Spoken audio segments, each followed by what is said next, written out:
preparando. Queridos corações amigos em plenitude, estamos aqui nessa oportunidade abençoada de mais uma live, em nome do Instituto Brasileiro de Plenitude Humana. Sejamos todos bem-vindos. Não queremos verificar se estão todos nos ouvindo, se está tudo bem. Nessa oportunidade aqui de estarmos com mais essa live. Psicologia e hipnoterapia. Muito bem. Queremos agradecer a presença de todos que estão nos ouvindo. Muito bem. Nesse momento, então, vamos iniciar nossa live. Hipnoterapia e psicologia. É um assunto muito interessante, porque em muitos casos, em muitas situações, são profissionais completamente que têm uma relação um com o outro, mas muitas vezes a gente se confunde, porque é muito comum as pessoas confundirem os papéis entre os diversos profissionais, principalmente na área da saúde mental. O mais comum de nós observarmos essas dúvidas é entre terapeuta, hipnoterapeuta, psiquiatra e psicólogo. São áreas de atuações correlatas, porque elas atuam no atendimento ao ser humano, né? E, em alguns casos, são profissionais completamente complementares, um ajuda o outro, na maioria das vezes, e podem, inclusive, atuar conjuntamente. Mesmo, muitas vezes, o paciente, no caso de psicoterapia, né, o psicólogo, ele vai estar utilizando também dos recursos do psiquiatra, né? E também há pacientes que fazem o uso da hipnoterapia, né? Então, tanto o psicólogo, o psiquiatra, né, pode também estar utilizando dessa técnica, que é a hipnose, como quem usa da hipnose como hipnoterapeuta, né? E o psiquiatra, que vai estar utilizando o tratamento medicamentoso. O psiquiatra ele é o profissional da medicina que se especializou em psiquiatria, a área em que ele trabalha, e na identificação de diagnóstico e tratamento medicamentoso das patologias mentais. E muitas vezes nós ouvimos, né? Eu não sou louco, eu não quero ir no psiquiatra, eu não sou louco para estar buscando psicólogo. De onde vem isso? Então, isso vem justamente porque no século XVIII foi justamente o período que surge os estudos psiquiátricos, e eles surgem justamente nos manicômios, né, nos hospícios, nos locais onde as pessoas eram internadas para fazer esses tratamentos. Então, traz ainda essa sombra, né, de que somente loucos que vão estar buscando a psicoterapia ou o psiquiatra, mas pelo contrário, todos nós, de alguma forma, temos essa necessidade desses profissionais, como temos muitas vezes do oftalmologista, do cardiologista. Nós buscamos, não é para que nós não tenhamos a esperar ter a dificuldade. Então, nós vamos para uma prevenção. E o terapeuta também, ele vem com esse papel de estar nos ajudando diante dos desafios do dia a dia, da vida, nós ganharmos a autoconfiança, reassumirmos a confiança, a coragem, a determinação, para equacionarmos aquilo que diz respeito a nós no nosso dia a dia. Então, por isso que muitas pessoas acreditam que o psiquiatra ele trata de pessoas loucas, vem justamente daí. O psiquiatra ele utiliza de medicamentos para tratar o adoecimento mental. Agora, o foco do psiquiatra é a identificação de uma desordem mental. E a realização do tratamento, na maioria das vezes, são feitas através de medicação e um acompanhamento do quadro, dos sintomas que a pessoa sente. Por quê? hoje, mais do que nunca, né, e a própria neuropsicologia, a programação neurolinguística, hoje nós temos várias áreas estudando a mente humana, né? E conforme nós pensamos, os nossos pensamentos, eles vão estimular neuroquimicamente o nosso cérebro, que vai estar estabilizando o nosso metabolismo, a nossa saúde, o nosso equilíbrio, ou desestabilizando. Então, conforme nós pensamos, nós vamos estar tendo a saúde ou a doença. E o principal objetivo do medicamento é a redução dos sintomas e a melhora da qualidade de vida, muitas vezes, do paciente. Por quê? No caso depressivo, em que a pessoa fica presa na pós-ocupação, presa no passado. Então, ela tem uma dificuldade de estar vendo o aqui e agora. E, normalmente, quando ela tem esse padrão de ficar preso no passado, ela fica na monoideia. Então, o psiquiatra ele vai entender esses sintomas, e esses sintomas, conforme nós pensamos, ele altera neuroquimicamente o nosso cérebro, ou seja, a produção dos hormônios, a produção da química cerebral, a noradrenalina e assim sucessivamente, e o psiquiatra vai, então, perceber e vai atuar medicamentosamente, numa ação, bem dizer, mecânica, aquilo que emocionalmente o indivíduo está com dificuldade de se estruturar. Então, a duração do tratamento psiquiátrico ele varia conforme a resposta do paciente e o tipo da patologia. Então, há algumas desordens mentais que o indivíduo apresenta que, às vezes, necessitam de medicamento mais constante. Por exemplo, o caso da esquizofrenia. Então, há casos de tratamentos psiquiátricos medicamentosos que a pessoa deve estar realmente fazendo uso pelo período necessário e, muitas vezes, até o final da sua própria existência, para que ela possa manter este equilíbrio, né, como um coadjuvante da sua mudança mental e emocional.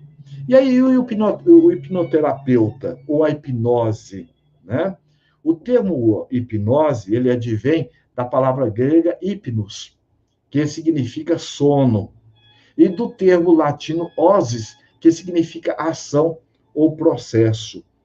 Agora, em princípio, eu acreditava que a hipnose levava o indivíduo a estar dormindo.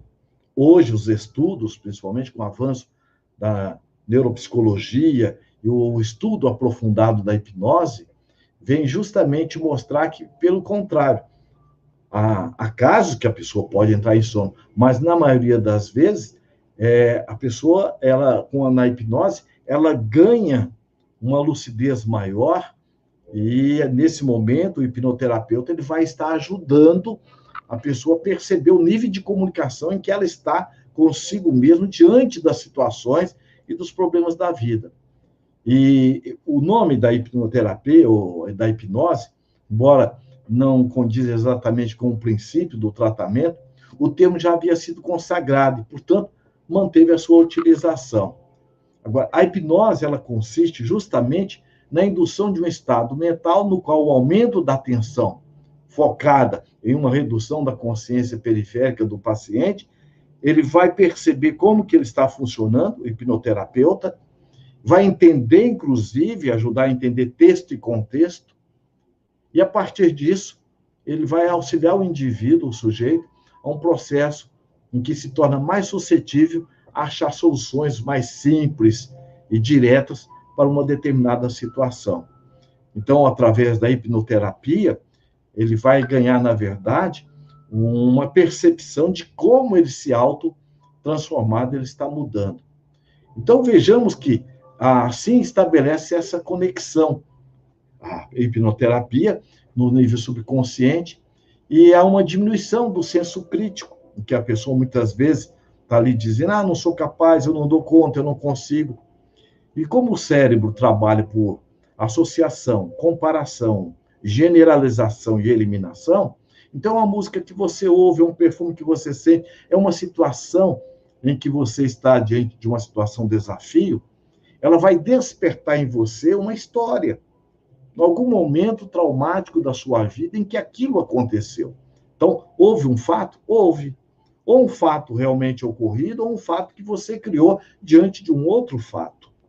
Então, quando, no processo da hipnose, principalmente vários outros teóricos, né, da hipnose, como, primeiro, nós vamos perceber James Brown, o Sigmund Freud, que foi justamente o pai da psicanálise, ele fez esse estudo aprofundado desse mecanismo da nossa mente, essa magia, porque a mente, o nosso pensamento, ele não distingue o que realmente nós estamos pensando, o que realmente está acontecendo.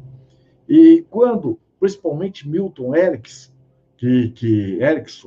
que foi justamente do século passado, ele veio a fazer um estudo aprofundado através da hipnose e desenvolver algumas técnicas para auxiliar no processo terapêutico utilizando a hipnose. Então, o trabalho do Dr. Erickson tem como particularidade a adequação das soluções encontradas de acordo com cada paciente. Então, vamos perceber que técnicas existem as mais diversas. E quanto mais bem equipado o terapeuta, o médico, o psicólogo, o psiquiatra estiver, maior segurança ele tem de poder fazer o atendimento e auxiliar o seu cliente nessa mudança de nível. Então, a escolha das técnicas, as estratégias que a Erickson utilizava, ela era modelada de acordo com cada caso e somado ao seu processo intuitivo. Então, o Dr. Milton Erickson, ele lograva grandes resultados porque ele tinha essa flexibilidade. Ele tinha um grande entendimento da psique do indivíduo, e aí ele criava as metáforas, criava toda uma técnica específica para estar fazendo o atendimento. Então, a premissa da técnica baseia justamente na hipnose de que o indivíduo ele é responsável pela sua própria cura. Isso é uma grande realidade. Há um postulado da psicologia que diz assim: nunca colocar no outro a responsabilidade pelo que eu penso, pelo que eu sinto, pelo que eu faço, pelo que eu fiz. Por quê? Ninguém tem poder de mudar nada dentro de nós.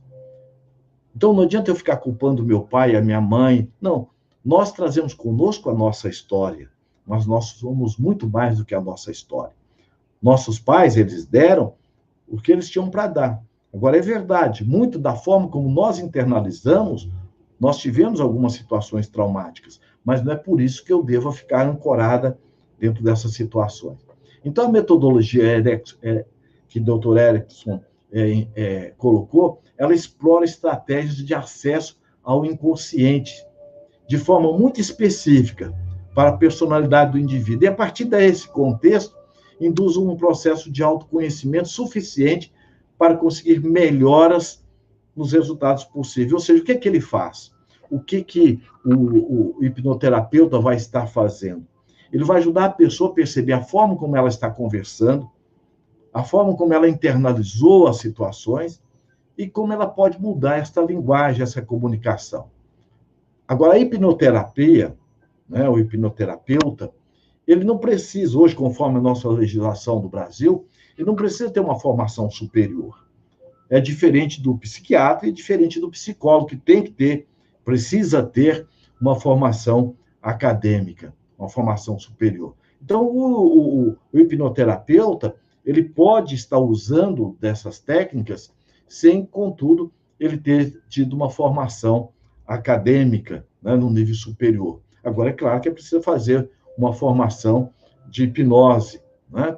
E a ferramenta de trabalho do hipnoterapeuta é justamente a hipnose, que vai ajudar o profissional a acessar o subconsciente e trabalhar, porque a hipnose trabalha diretamente a comunicação entre a percepção da situação e a realidade dos fatos. Nem sempre a realidade dos fatos condizem com a nossa percepção. Eu atendi há um tempo atrás, há uns anos atrás, uma cliente que ela dizia que a mãe a deixava ficar sem comer durante 15 dias, sem beber água, sem nada. Ela só ia se alimentar quando o pai chegava. Agora, essa é uma verdade que ela guardou dentro de si, dentro daquele padrão da criança, né? Agora, veja, trazendo para a realidade dos fatos, isso é impossível, mas é a forma como ela realmente internalizou, e a partir daí ela justificava essa crença que a mãe não gostava dela. Então, hoje, mais do que nunca, tem vários estudos na área da hipnose, e nós temos um instituto que ele é excelente aqui no Brasil, que é o Instituto Romani. Ele é um grande profissional, ele trouxe uma metodologia muito especial, depois pode entrar aí na internet, Instituto Romani. Ele criou justamente uma técnica chamada a hipnose transformacional. É um excelente comunicador, um excelente profissional, e ele vem justamente evolucionando, não vou nem dizer revolucionando, porque revolução é coisa de arma, evolucionando essa visão na área da hipnose. Então, vamos perceber agora o papel do psicólogo. O psicólogo tem realmente uma formação superior, e tem também, inclusive, um conselho que vai normatizar os seus procedimentos, né? Então, é um profissional com uma visão bem específica, né? Ele tem todo um aprofundamento na área da psique humana. O psicólogo, ele, dentro dessa formação da ciência que ele estuda, que são justamente todos os processos mentais, então a psicologia tem curso, tem faculdade que é 4 anos, tem outro que é 5 anos, então ele vai justamente entender as emoções, os sentimentos, as estruturas de pensamento, os comportamentos humanos. Inclusive, o psicólogo tem uma peculiaridade, né, que agora, inclusive, o próprio STF mudou, da aplicação dos testes, né, testes psicológicos, quando você vai fazer um concurso, isso é uma peculiaridade que é do psicólogo. Então, ele pode, inclusive, o psicólogo, escolher uma abordagem específica em que ele pode estar trabalhando. Hoje nós temos várias áreas, várias abordagens, da terapia cognitiva, da terapia comportamental, da terapia na psicanálise, também na transpessoal, que é até a abordagem com que nós trabalhamos, e várias outras abordagens o psicólogo pode estar buscando na sua especialização. Ele sai da escola com toda aquela base, todo o construto teórico, para que ele possa ampliar a sua atuação, fazendo, inclusive, algumas especializações, né? O psicólogo, ele vai justamente por meio da escuta, né, e da fala, da conversa com o paciente, ele vai utilizar de técnicas psicoterápicas, buscando ajudar justamente o seu paciente ou o seu cliente a identificar as causas que o levaram ao adoecimento mental e que está refletindo, inclusive, nos seus comportamentos, numa atitude desfuncional, ajudando, inclusive, o seu cliente, porque o psicólogo ele é um facilitador, ele vai ajudar o seu cliente a retomar o seu equilíbrio, fruto do quê? Ajudando a adquirir o autoconhecimento, como que ele se organiza, como que ele funciona. E com isso ele vai ter o autodomínio para estar superando os traumas das situações já vividas e se fortalecendo, centrado em si, né? Focado na sua competência, na sua capacidade, retomar uma motivação para a vida. Então, o papel do psicólogo ele tem um foco justamente no comportamento humano e nos processos mentais, buscando compreender o paciente em sua dimensão biológica, psicológica, social. E quem tem a visão dentro da terapia, da formação da transpessoal, também uma visão espiritual.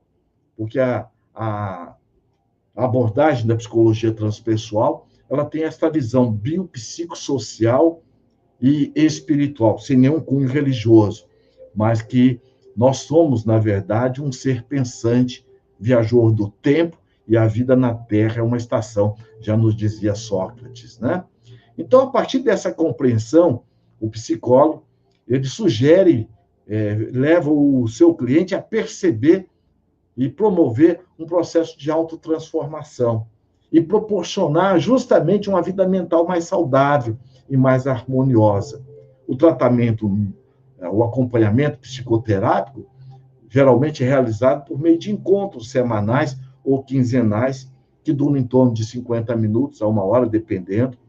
E a duração do tratamento depende muito também da abordagem, né? E também de cada paciente, porque, pelo menos nós que trabalhamos na psicologia transpessoal, não é você quem dá alta ao seu paciente, ao seu cliente. Você chega a um momento, um estágio, que você, trabalhando com ele, você mesmo pergunta, você sente que você já alcançou o que você veio buscar? E o próprio paciente, ele já percebe, então não desenvolve uma certa codependência na relação com o terapeuta. Pelo contrário, você vai ajudá-lo e sempre a perceber que ele é o autor da sua própria vida. E que, enquanto terapeuta, o psicólogo, ele tem essa leitura de que ele é um facilitador. Ele vai estar ajudando o indivíduo a se autoescutar. Porque dentro de nós não existem mapa de derrota, existem fatos. A forma como eu lido com esses fatos é que realmente vai me levar a eu me sentir capaz ou incapaz.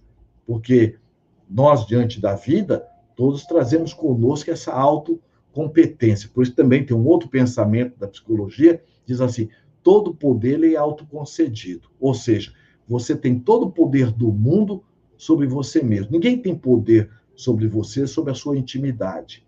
Então, por isso que não adianta você culpar o pai, a mãe, o prefeito, as figuras de autoridades. Porque é a forma como você internalizou. Uma criança que tem mais irmãos, depois já de adulto, a gente vai perguntar como é que era seu pai. Parece que é um outro pai. Né? E nós vamos aqui apresentar agora também, dentro da psicologia transpessoal, que é essa psicologia que é a quarta força da psicologia. A primeira é o behaviorismo, que é a psicologia comportamental. A segunda é a psicanálise, que é de Sigmund Freud, que foi realmente um herói, porque ele enfrentou grandes barreiras, porque aqueles que se colocam no pedestal do dono do saber, quando chega alguém e que ameaça esse poder, as pessoas agridem. E Sócrates, aliás, Sigmund Freud, ele veio justamente num período quebrando muito tabu, mudando muita coisa. Hoje nós estamos vivendo um momento em que a humanidade como um todo, muitas máscaras, muitos tabus deixaram de existir, ou pelo menos são questionados. Então, ele é um dos pioneiros, né? E entre eles tem outros também. Então, a psicologia transpessoal e a consciencial, psicologia que está dentro da psicologia transpessoal, ela é uma corrente de pensamento de orientação transpessoal, considerada hoje, né, a psicologia transpessoal, a quarta força da psicologia. A psicologia transpessoal, ela desenvolveu-se no final assim, dos anos 60, 70, e foi justamente na década de 80 ela veio para o Brasil. Né? Ela vem justamente trazida pelo grande contribuidor, aliás, foi ele, inclusive, o responsável pelo reconhecimento da profissão do psicólogo no Brasil, Dr. Pierre Vaio. Foi ele que, diante do Congresso, ele foi o diretor da Universidade da Paz em Brasília, isso nós devemos a ele. Ele buscou realmente fazer com que houvesse o reconhecimento da psicologia, do profissional da psicologia no Brasil. Mas a psicologia transpessoal, ela foi justamente lançada oficialmente em 1968 pelo psicólogo norte-americano Abraham Maslow, que na introdução da segunda edição do seu livro, Introdução à Psicologia, a Psicologia do Ser, ele expressa da seguinte forma, ele diz assim, olha, devo também dizer que considera a psicologia humanista, ou a terceira força em psicologia, apenas transitória, uma preparação para uma quarta psicologia, ainda mais elevada, a psicologia transpessoal, transhumana, centrada mais no cosmos do que na necessidade e interesses humanos, indo além do humanismo, da identidade e da individuação. Necessitamos de algo maior do que somos. Então, vejamos como que isso aqui é realmente importante, como Abraham Maslow nos traz, e ele também é um pioneiro, um corajoso, na década de 60, trazer uma abordagem dessa. Então, a psicologia, ela passa por uma constante evolução e mudança de paradigmas, como nós estamos vendo. cada vez mais crescem, inclusive, estudos, principalmente em torno da quarta força da psicologia, que é a psicologia transpessoal, que tem como princípios básicos a espiritualidade, a religiosidade humana. E aqui no Instituto Brasileiro de Plenitude Humana, nós estudamos a psicologia consciencial. Então, a psicologia transpessoal consciencial, que está centrada no desenvolvimento da saúde do ser. E o grande objetivo da psicologia consciencial é auxiliar o paciente a encontrar um sentido profundo para a sua vida, de modo que ela supere os conflitos existenciais. Então, por quê? Dentro de nós não há mapa de derrota. Então, a psicologia transpessoal consciencial, ela parte deste princípio, que não é novidade. Né? Quando o Jung coloca que nós somos um self, nós somos luz, também não é novidade.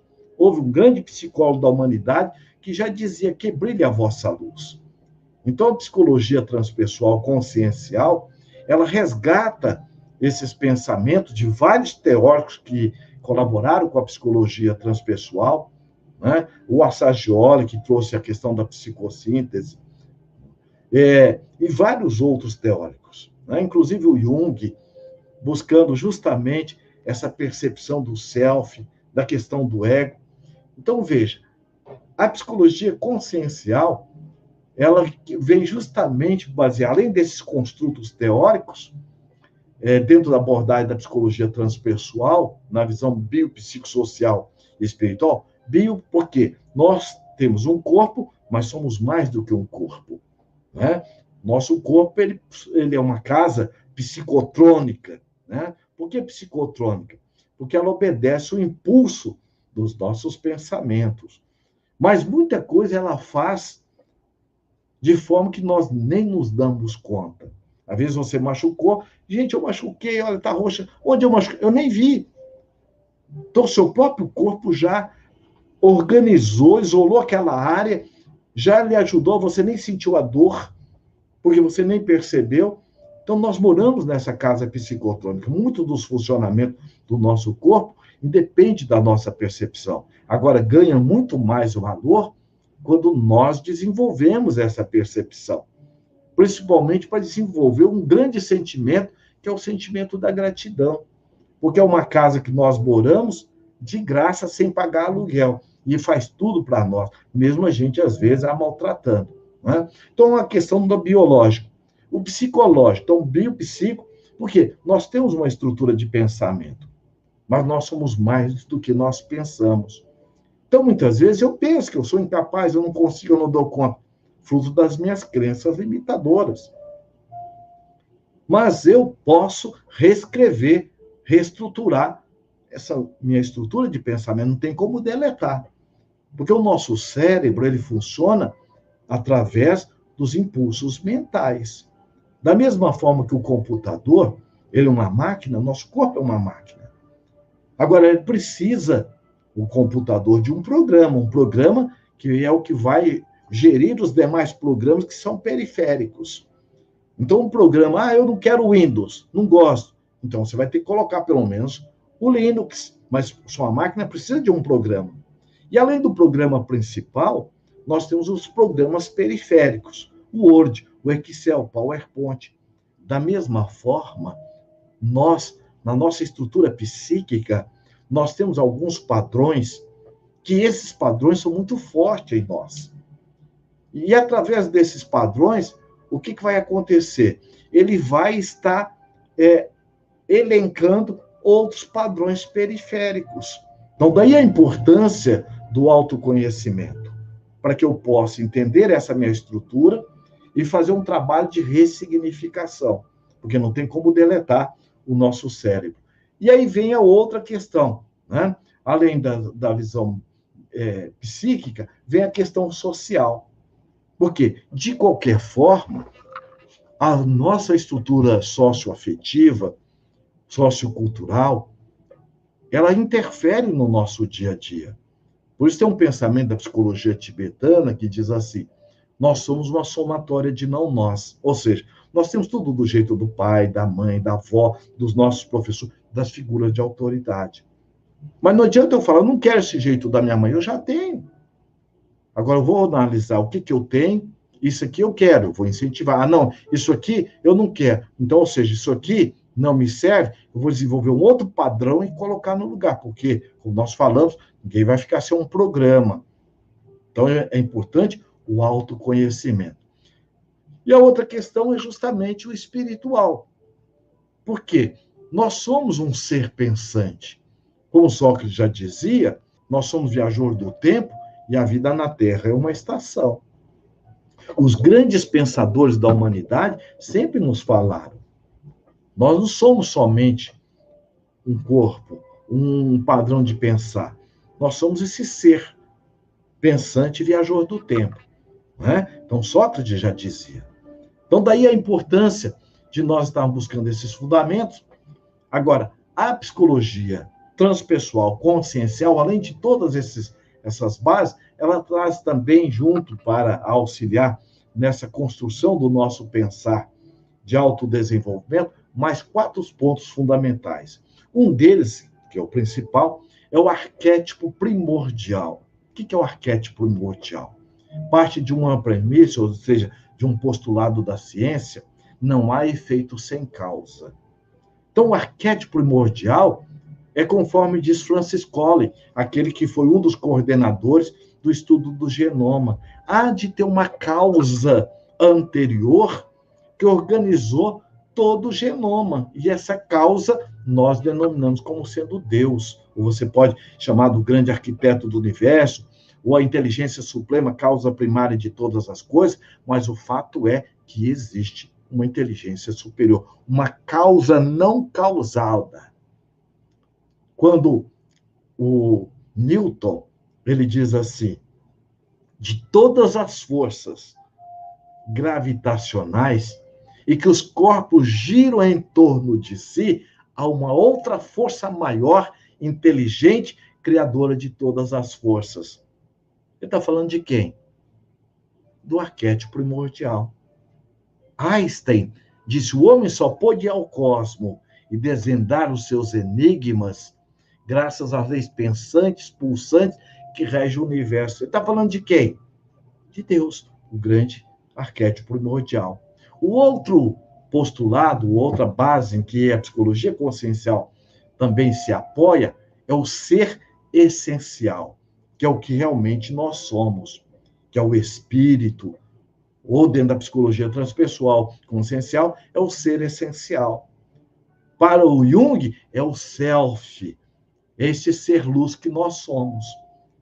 A semelhança de uma semente que trazemos dentro de nós, em estado latente, todas as virtudes necessárias para a nossa felicidade. Agora, para que eu possa desenvolver a minha felicidade, é importante que eu cuide de mim. Então, é um processo de autorresponsabilização. Então, o ser essencial, ele já traz dentro de si tudo aquilo que precisamos para o nosso autodesenvolvimento. É o divino em nós. Né? Então, é essa essencialidade que nós somos, esse nosso Buda interno, nosso Cristo interno, que nós somos. Além do ser essencial, ela se baseia também no desenvolvimento das virtudes, com base no código moral. O código moral, porque além das leis físicas, biológicas e químicas que nós estamos mergulhados, veja, nós temos um laboratório químico que é o nosso cérebro, o fígado, o rim. Então, nós vamos perceber que nós moramos num grande laboratório amoroso doado pela divindade, pela bênção de 2 corpos, que é o pai e a mãe, que nos emprestou o seu DNA saudável e a outra que gestou. Agora, as virtudes, nós já as trazemos na nossa essencialidade. Então, a felicidade, dentro da visão da psicologia consciencial, ela consiste justamente no exercício que nós fazemos de cuidar de nós. E isso é trabalhoso, porque muitas vezes nós vemos de uma educação querendo terceirizar, e não tem como. Você é a pessoa mais importante da sua vida, mesmo que você não queira, porque não tem como alguém tomar atitude por você, fazer escolha por você. Somente você vai escolher ser feliz ou não. E a felicidade justamente consiste em você desenvolver essas virtudes em sintonia com esse código moral, porque além das leis físicas, químicas e biológicas, nós somos os únicos seres, ou seja, enquanto ser essencial, que somos regidos por um outro conjunto de leis chamado código moral, que serve como um parâmetro para que nós nos orientemos.